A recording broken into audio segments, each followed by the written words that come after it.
We can talk to Jacob Rees Mogg, who is the Minister of State for Brexit Opportunities and Government Efficiency. Good morning, Jacob Rees Mogg. Thank you very much for joining us on this programme. Lots of territory to cover this morning, as you can imagine. Shall we start with the fact that there are more than 100 fines issued for breaches of COVID rules within Downing Street? Labour has called it industrial-scale rule-breaking. It's been said that Downing Street is the most fined, 10 Downing Street, the most fined building in the UK. Does that reflect well on this Conservative government, in your opinion? Well, good morning, and thank you so much for having me on your programme. The Labour Party has said something about this, have they? Well, that's quite brave of them, considering they're currently under investigation themselves. I really don't think this is the issue of the moment. I mean, if you want to talk about it, of course, I'm happy to, but there are so many crucial things going on. We've made the announcement about getting the civil service back to 2016 levels, saving taxpayers money. Apologies for interrupting, Jacob Rees Mogg. I did say we will cover lots of territory through this interview. So let us start. You said you're willing to talk about it. Let us start. Do these fines, more than 100, reflect well on this Conservative government? I'm afraid I think this is a non-story. I mean, the BBC's absolutely loved it, but what is important is that we get on with the business of government. I'm sorry, why do you think this is a non-story? Have you not heard people genuinely upset, devastated, that people in Downing Street thought it was OK to break the rules that they set, while other people didn't break the rules and missed out on meeting dying family members? Look, I think people were upset. I think this was an important story in February when it first became known, and that there was great concern, and there was a feeling of people who were bereaved particularly about it.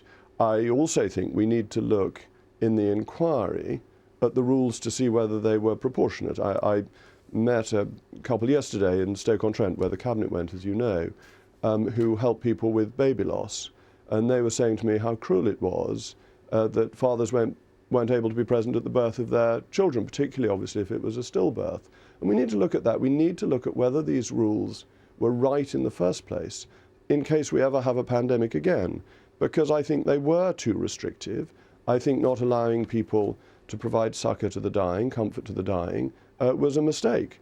It was a mistake made for good reason, because we were very worried about the pandemic at the time. But we do need to look at that. We should never do that to people again. Can I just understand your interpretation of where we are with the rules and why you think this is a non-story? So the fact that more than 100 fines have been issued is a non-story because the rules that were set in the first place were too rigorous and they were too strict. Is that the fines are a consequence of things that we knew in February, and it was a story in February, and people now know about it and have made their judgment on it, and that there are other things going on that are more important.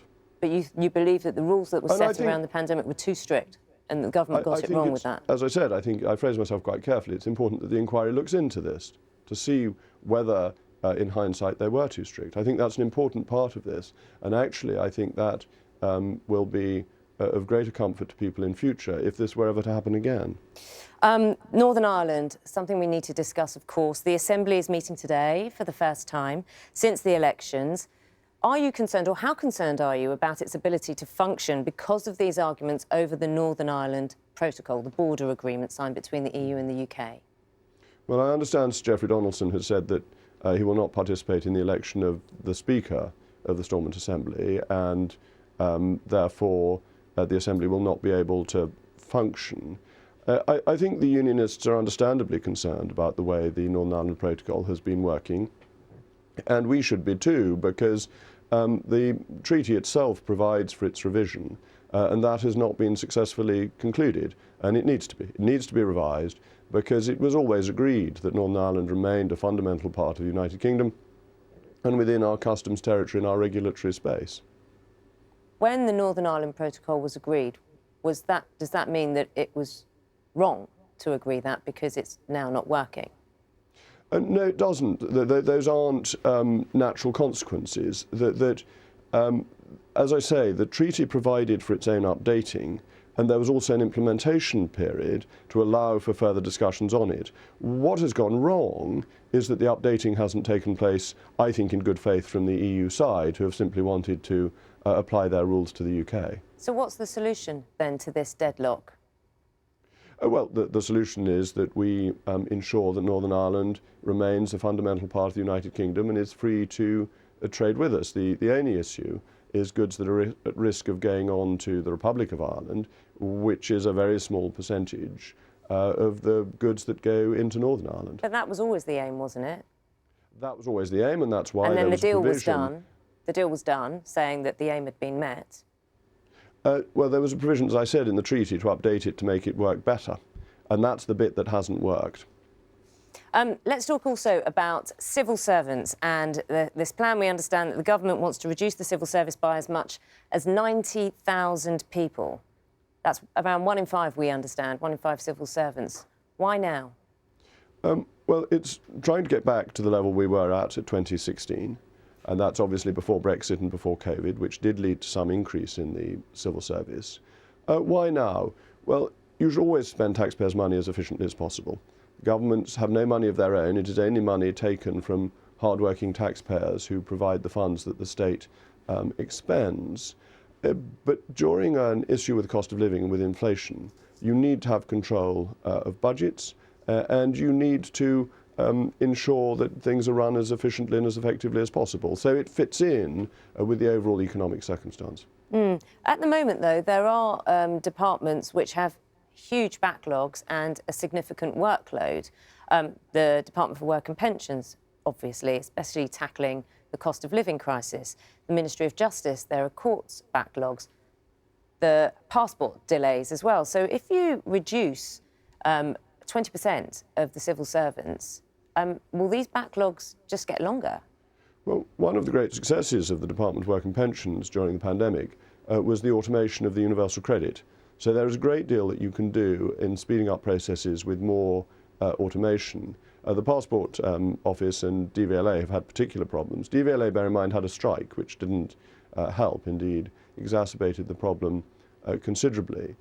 But this is about making the civil service more efficient and focusing resources where they need to be. It will be about better learning and development offered to civil servants so that they will be able to move within the civil service more effectively with the skills that they need. But technology is going to be an important part of making the provision of services to the general public more efficient. Court cases can't be done by computers, though, can they? No, but they can use technology more efficiently. I mean, when I did jury service, which was, I suppose, about 20 years ago, and I shouldn't really criticise because this is how I operate a bit myself, it was still very much ink pens and paper. There's automation that can and does take place even within court cases.